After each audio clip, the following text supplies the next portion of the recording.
I graduated from NJIT and I've been working at Google for almost 1 year. I invited students on the NJIT subreddit, my alma mater, to ask me anything.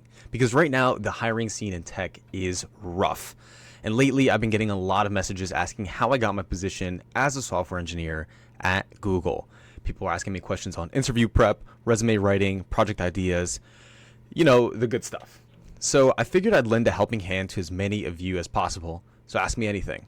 And in case some people didn't believe me, here's a piece NJIT did on me when I landed my first internship. So hey, that's me with a buzzed haircut in my old office. I was interviewed by Evan Koblenz, who was a writer at NJIT, who interviewed me on my Hispanic background and landing a career in tech, given that, being a minority.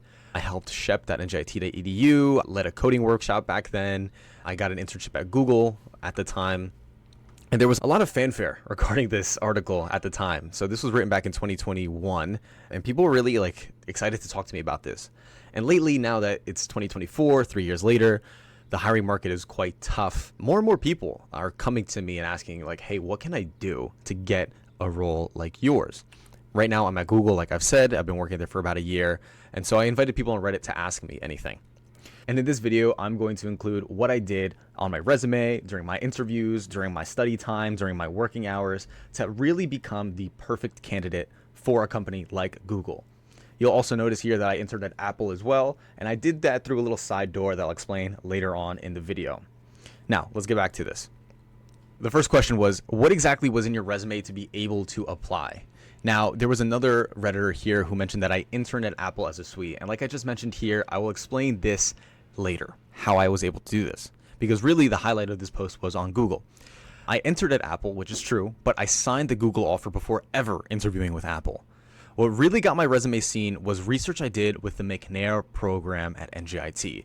This focused on data mining during the height of the pandemic. Now, my project, like I said here, it focused on data mining, and this was all about getting data from Twitter specifically at the height of that pandemic where everybody was online instead of in person. So we really had a vector for finding what are people thinking about certain keywords, such as social distancing, such as face masks, such as businesses getting closed down. We wanted to get a big list of keywords, such as remote work, to see what are people thinking about these. Is the sentiment generally positive? Do people like remote work? Or is the sentiment generally negative, where people are not really happy about social distancing? So I used a lot of keywords in this piece. The reason behind these pieces was to make my projects immediately recognizable. Given I scraped data from Twitter, this is a well-known product. And two, this resume project was somewhat technical, and I used keywords like NLP, API, and name drops such as Stanford University and Google. You'll see that these keywords will definitely bolster your resume in an ATS system, which is just a robot that scans your resume before a human ever does, and they score it. So you are getting scored based off keywords and what is included in your resume before a human can even read it and evaluate for your story, the human aspect of it, your accomplishments, and whatnot. So I was able to copy paste the section from my old resume, which I'd write differently today. Again, this was back in 2021. The technical project section of my resume said, I measured the level of concern of tweets with Bash and Python. I developed a data collection and processing scripts to mine Twitter data. I used Stanford University's NLP library for sentiment analysis and Google's geocoding API for location extrapolation. I calculated the proportion of negative tweets to determine the level of concern for each state over time. Now, I say I'd rate this differently today because it's not quite apparent as to what am I measuring the level of concern of. Today, I would rate this as public emotion during the COVID pandemic or the COVID lockdowns. It's very different. I think that's a lot clearer than just level of concern. Next up, the professional experience section of my resume duplicated this section. I really just wanted to pad my resume at the time, and so this is what this looks like. It said the school that I went to and the McNair research program that I did there. I was an undergraduate research assistant, and I automated data collection for Twitter's APIs with Bash and Python scripts. I gathered 200,000 tweets per day. I cleaned and modeled over 1 million tweets using the Python libraries Pandas and Plotly, and I presented research to an academic audience of technical and non-technical members.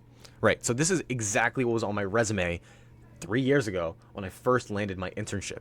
And I think this was topical. I think this was very important given the times we were in. This was during the lockdowns. Everybody was working at home. Everybody knew it. And everybody just like understood kind of what this project was about.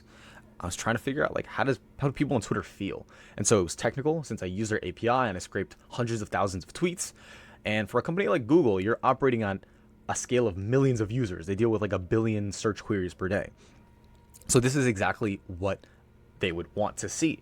They want to see big numbers, big data, big names, and real value and impact. And I think there was a bonus of like everybody knew what was going on. So that also helped me secure the spot.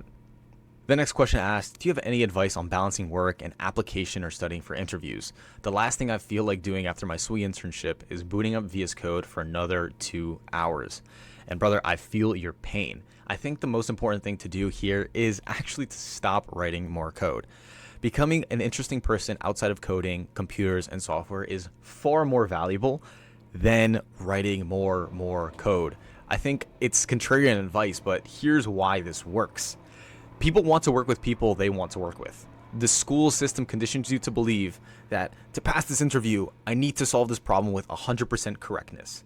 When the reality is, an interview is judging your technical skills at 40% and your soft skills at 60%, especially for an internship or new grad offer. If you're at the very start of your career, we want to see your potential to grow, not so much have you memorized every single algorithm under the sun. People really overestimate the value of Leetcode, and they underestimate the value of your behavioral skills, your hobbies, your interests, your passion to grow, like all these other facets of your personality way far heavier than memorizing every single algorithm. Ask yourself these questions. Are you able to articulate yourself clearly during an interview? Me speaking out loud on camera is a skill that I've developed over years of practicing my articulation, listening to podcasts, reading books, writing, thinking out my thoughts. I can articulate myself clearly. These are skills that no college class will really teach you. They'll teach you how to code a couple functions and pass test cases. But what you need to understand is that during an interview, can you communicate your ideas clearly? Are you demonstrating the potential to grow? Yes, I didn't know much about coding besides the ideal cases of a homework assignment. When you go into industry, you're basically dealing with raw data. You're dealing with the messy real world. It's tough. So you have to be able to get out of that environment and demonstrate that like you're willing to get your hands dirty, you're willing to figure things out, and that you just don't get stuck on a problem and say, all right, like that's that. Like, man, I don't know trigonometry, so like I'm sorry, I can't solve this like basic math problem about like distance calculations or something. Like, no, you have to, even if you don't know it on the spot during an interview and they ask you about trigonometry, you have to kind of like show your potential to grow and your ability to like work and struggle through something. And even if you don't get to the end solution, even if you get up to some solution, that signals a lot more positively in your potential to grow. On the softer side of things, do you have hobbies outside of work, but in line with this company's values? So for example, imagine if you're a DJ or you like to DJ or play music on the side or sing, and you're applying for a software engineering role at a company like Spotify, for example. Maybe not big tech, right? Like you don't have a passion in searching things, but maybe you have a passion in maps, for example. Like you are really into cartography, right? Or airplanes and the routes that they take or something along those lines, and you apply for Google Maps. Like you have hobbies outside of that. And if you demonstrate that during your resume or on your resume or during an interview, that will signal very strongly in your favor. Lastly, are you confident in your own coding abilities? I've said this before, like can you think through a problem out loud confidently? And like even if you don't know it, can you demonstrate that you'll figure something out? And yes, you have to be able to write code and understand technical subjects to succeed at your job. But to be hireable, you want to be human. Pick up a hobby like running, lifting weights, gardening, or cooking. And when you become obsessed with a healthy habit like these, this will have ripple effects on your own confidence and it'll translate to the interviews. I picked up running. This person can choose something that they like. And I got a lot of upvotes for something like this. I've said it before and I'll say it again. CS students overestimate the value of Leetcode questions and they underestimate the value of their behavioral portion of the interview. It really is kind of like 60-40. This is important. Don't get me wrong. This is very, very important for passing online assessments, for passing technical interviews, for showing that you actually know how to problem solve. But this is just as important, if not more. Do you actually demonstrate being hireable, being human, being likable, being a good teammate, being dependable, being communicative, collaborative, innovative? All these fancy words are soft skills that you just have to be able to demonstrate. It's shown, not told. You understand? Next question was, what plan do you recommend for a freshman at NJIT? What do you learn first, and what shouldn't you do? So I like this analogy, this visualization of when you first start learning how to code, picture this. You've just started a video game where the map is all grayed out. It's up to you to explore and find out where the monsters are, where the gold is, and where you can develop your skills. The more you venture, the more your map is colored in. For me, getting a wide breadth of experiences was my plan. That way, I can color in as much as possible.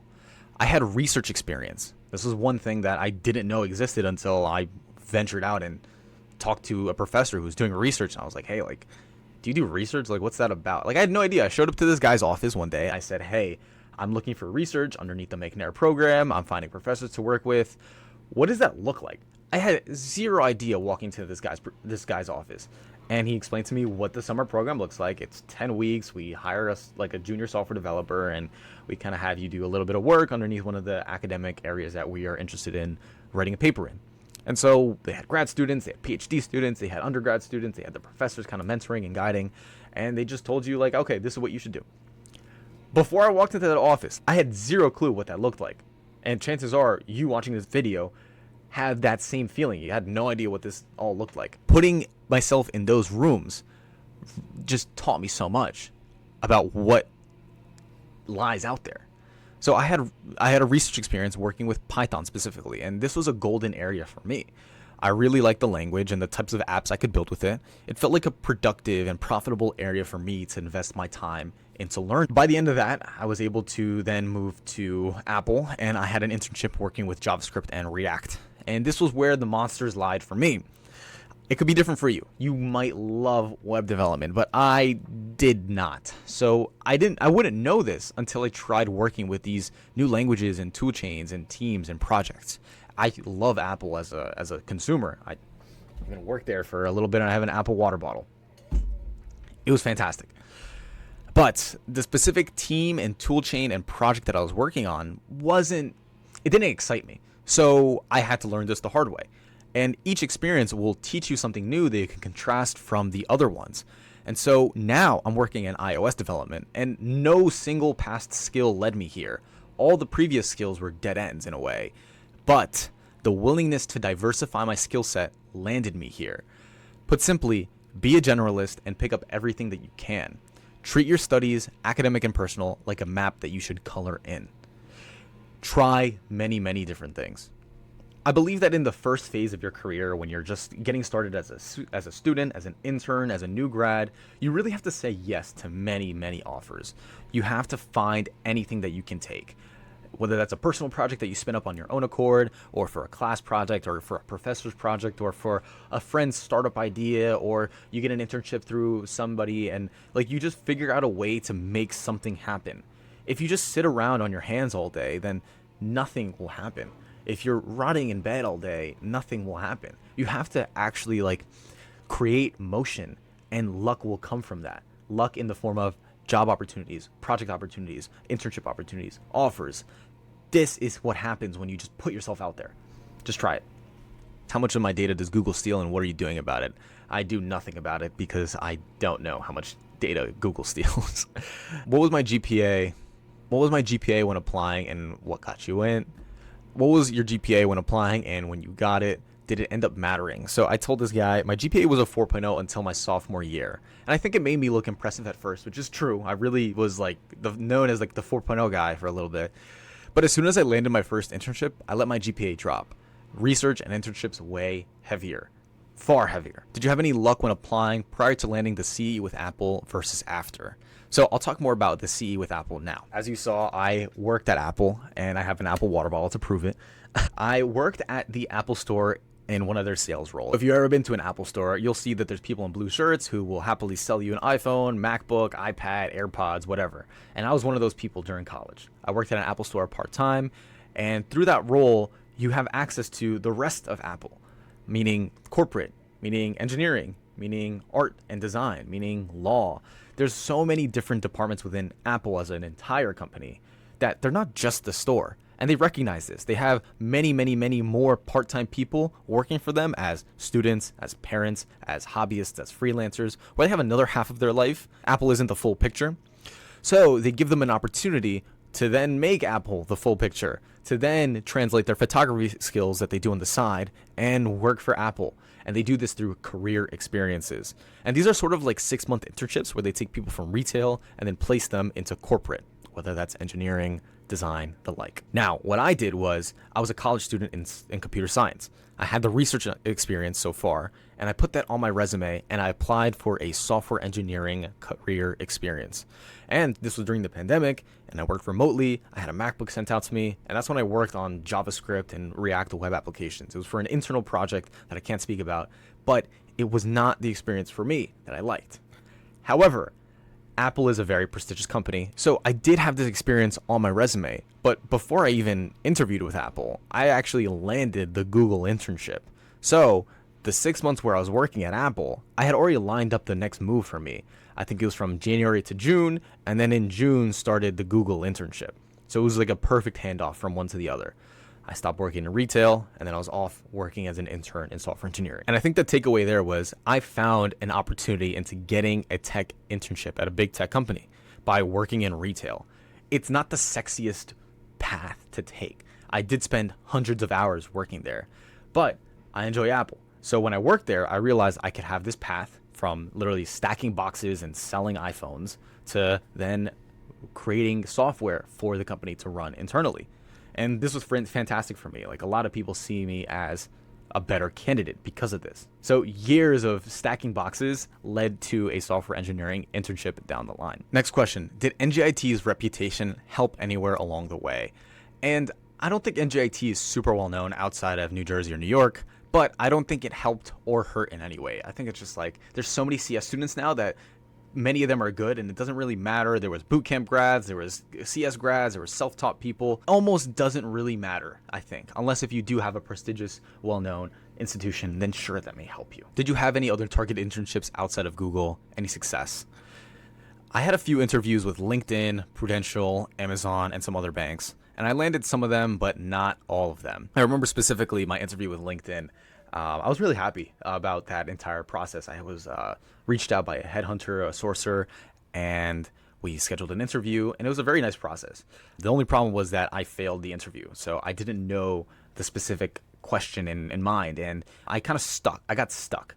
And instead of knowing what I know today and kind of really driving through the problem and showing like my tenacity, I just kind of froze, and I was like, I really don't know how to do anything about this. I think it was like some sort of tree or graph problem. I can't quite remember. The recruiter reached out to me after the interview had ended and said, hey, your performance wasn't so great, so we can't offer you a job right now. That was cool. The other companies, I remember that they were rather easy-ish. I don't know if it was because of the hiring market or because of my performance, but I think that there was some other ones that I landed, but it's been years, so I can't quite remember. One person said it's luck. It's actually not hard to get in as long as you can land interviews.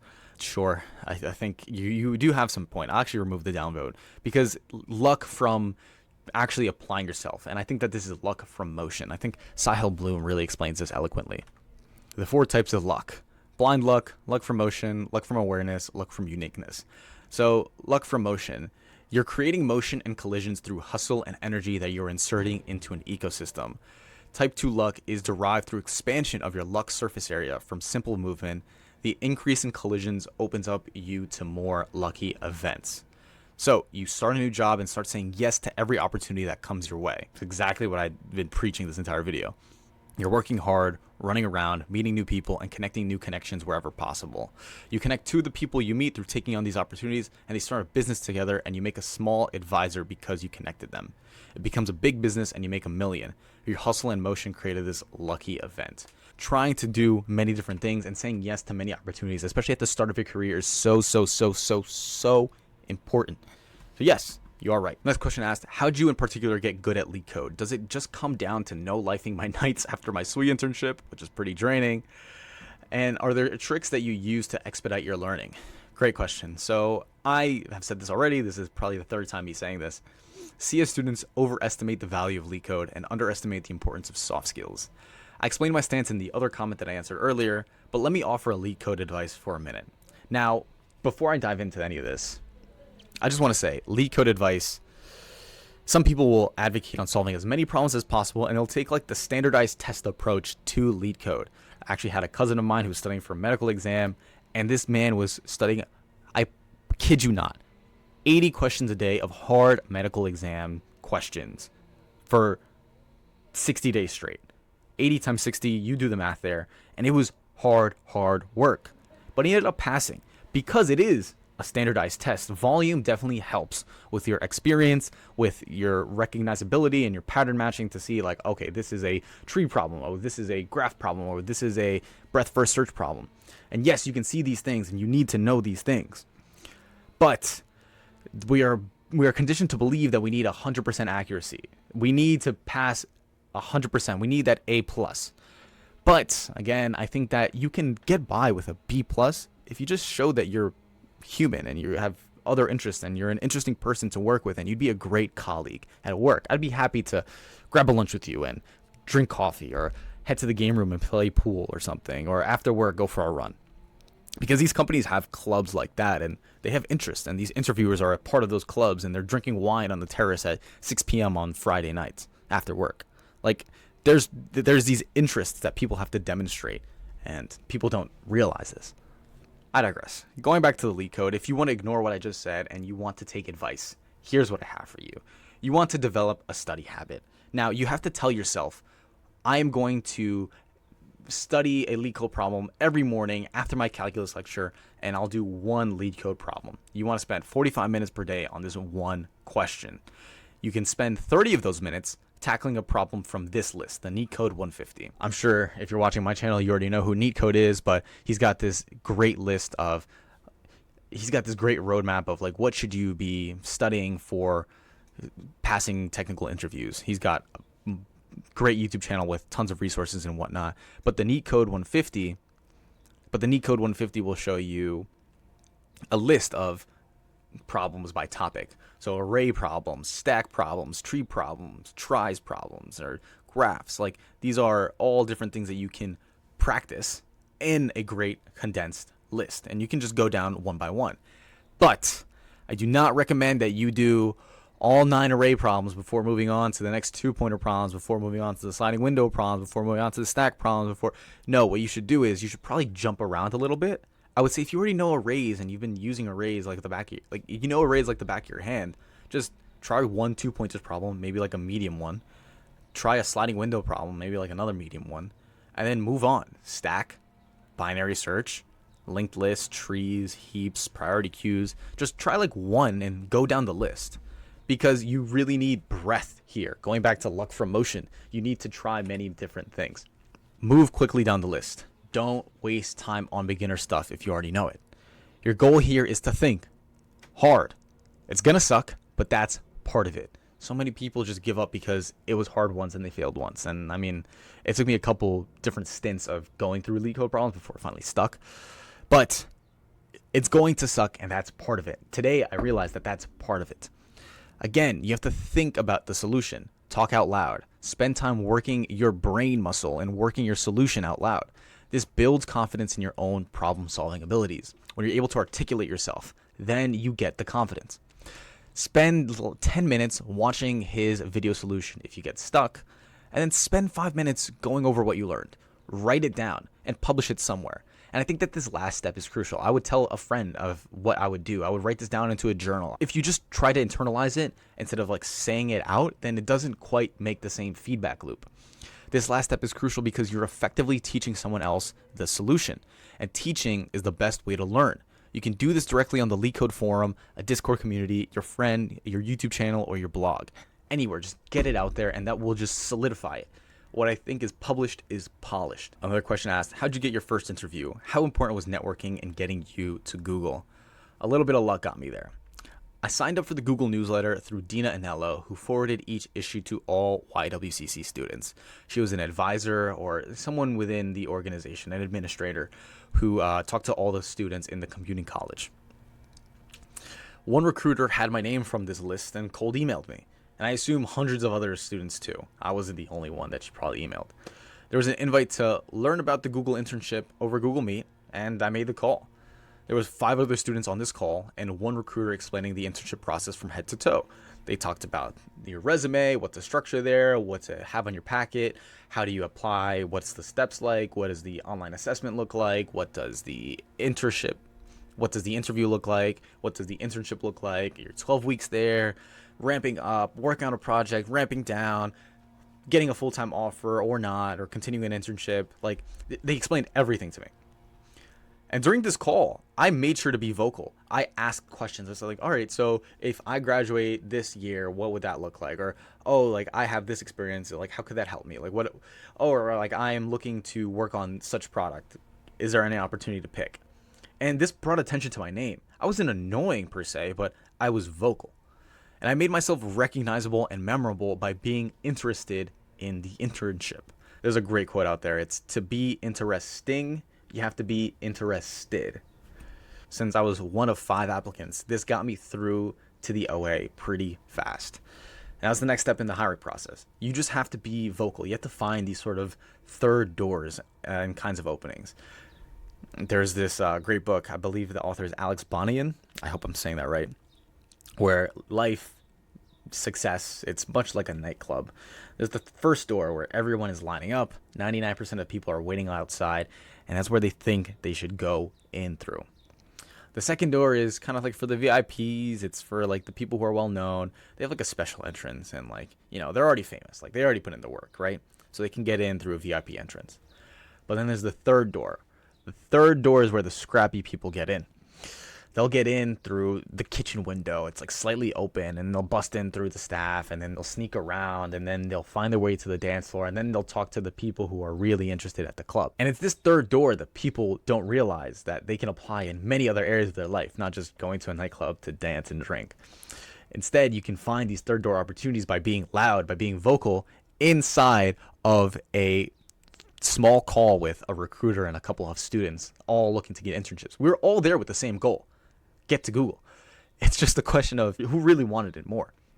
Student from community college, transferred to NJIT, and I'm in my final year, and I want to work in tech. Is Leetcode useful? So I didn't answer this question. This Reddit user did, and I'll explain it out loud. This person is not OP, but working for a tech-first company, such as FANG or Big Tech, requires a mixture of 4 to 5 things. The way you write out your resume, Leetcoding, the CS ranking of your school, networking, projects, and most importantly, your previous internships, and maybe the most important, the tech prestige of the company you interned at. Unfortunately, given the state of the market, plus you being a rising senior, that ship has likely sailed. However, lots of Fortune 500 non-tech companies are still readily open for SWE interns and have much less of a hiring bar. They ask easier Leetcode questions, if there even are any, and less strict resume screens. The question remains on how to get enough experience to meet this bar, which is lower, but albeit still difficult. The easiest way to gain relevant CS-related experience is through research, on campus or at other colleges, and TAing, or being a teaching assistant, for a CS class. Start to look into emailing NJIT professors that run their own labs and or teach a class, and see where that can take you. NJIT has a good amount of Fortune 500 companies that are all at the career fair, including Verizon, Merck, J&J, Pfizer, etc. They're solid places to work at and gain experience. What I've seen people do recently is they work at a Fortune 500 or a big bank until they're promoted to a senior position while Leetcoding on off days.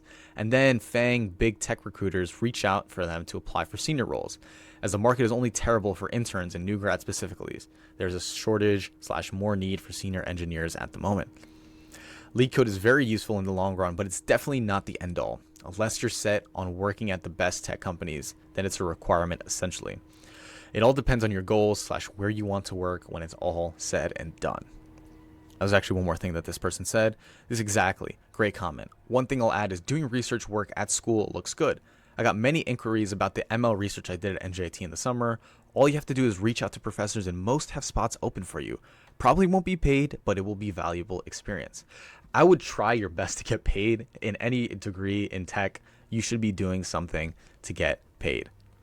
What is the plan to get pro as a beginner without much background in coding? Like, which languages should I learn? Which types of courses are exercised? Also, what are other fields in tech that are easier to find a job than software engineering? I intend to have a career in AI, machine learning, data science, or business analytics. So I answered this question a bit harshly, but I think that it's honest. You're going to need to know a bit of math for a career in AI or ML or data science. Specifically, focus on linear algebra and statistics. 3 Blue 1 Brown is a great place to start. I also like Andrew Ng. Both of them are on YouTube. I find myself fascinated by these mathematical videos. I can watch them for hours on end. Make sure you feel similarly. Otherwise, this might not be the path for you. I only say this because you mentioned finding an easier job, which I wouldn't call AI ML particularly easy. These are very math dominant fields. It's tough to get a job in these fields without knowing statistics, without knowing linear algebra. There's a lot to the technical know-how of this. Sure, could you spin up AI models using a library like scikit-learn and just make it work really quickly with a few lines of code? Yes, but knowing what the parameters are actually doing, knowing how to manipulate your variables, knowing how the mathematical accuracy works all behind the screen is valuable for these sorts of roles. So don't take that for granted. Know your stuff. What would you tell someone who couldn't do internships during their time in college? I always got through to the interview part, but wasn't ever picked because they found someone better. I always find that I stumble when they say, describe what projects you worked on, or do you know, insert a specific tool here. So I asked this person, have you created any software outside of your classwork? Nowadays, it's expected to have some sort of personal project on your portfolio, and it can be minimal or niche. It doesn't have to be the next viral social app with thousands of downloads. All it needs to show is your ability to solve a technical problem. And then I just came up with 2 examples off the top of my head. A Python script to reorganize a hard drive of JPEG files from a Sony camera. You know, you just want to reorganize things by file names or rename things because you don't like the format that things come out on your camera. Maybe that's just something technical and you know how to manipulate a file directory. Imagine an order monitoring iPad app for local cafe customers to place cashless orders. Like, this is something that you could do, and it might take a lot of work, but think about it. Like, are you really solving a problem that requires software? And are you providing any value to a company or a person or a business, right? I think that these are 2 fine examples. Like, this is pretty, I would call this rudimentary. Like, if you really know how to code, like, this should be pretty easy to do. This would definitely take a lot more effort, especially creating a nice UI, creating a nice backend. This is more of a full stack app, right? You have to manage money, and that can be sensitive for people. And anyway, I digress. You could use public APIs that make it easier, or use a processor like Stripe or something, but your mileage may vary. If you can't find an internship, look around your city or town for a small business that needs help building something. A small feature to their website is a good start. Record a Loom explaining the thing you can build for them. Email them and follow up consistently. If you aren't getting 10 no's, you aren't asking enough. I think this is really like a bit of like a hustle mentality when it comes to like, you really have to like ask and try to get something going for you. Last question in this already long video. Wow, man, I think this is a great post right now with the economy the way it is with interest rates and inflation. I think hiring is just in a slump. I think those of us graduating with CS need to remember that this is for the long haul and that markets are cyclical. Anyway, I'm grateful because I'm actually transitioning careers so I can take the time to look for a job that I want. Great. I do have some questions for Op. Out of everything you did, what would you say are the top 3 things that had the most influence in getting you hired? I think that the most impactful thing that I did was the research experience that I did, working at Apple retail part-time, and then using that experience to get into a career experience with Apple in software engineering, and really taking my studies seriously my freshman and sophomore year. Not only did that set the right foundation for me to get a 4.0, which is impressive in its own right, but it also enveloped great personal learning habits. I'm not going to call them study habits, but as a software engineer in the industry, you will always be learning. Technology is always evolving. So I have my study systems in place with note taking and where I like to find my resources. I like videos better than blogs and such. And if I want to actually try something, I should probably code it out myself in a quick little playground or sandbox environment. So I know what it's like to really apply code and my technical problem solving skills even to non-technical domains. So it's these learning habits that I think that were established in my freshman and sophomore year that really made a profound difference in accelerating my learning trajectory and my career trajectory at any new role that I landed, whether an internship or a full-time job. What are some current projects that recruiters are looking for? Do you know anyone that you would know and say a project doing A will impress me and a project in B I've seen everyone do? Not so much wow factor. I mentioned this earlier with the COVID research experience that I did.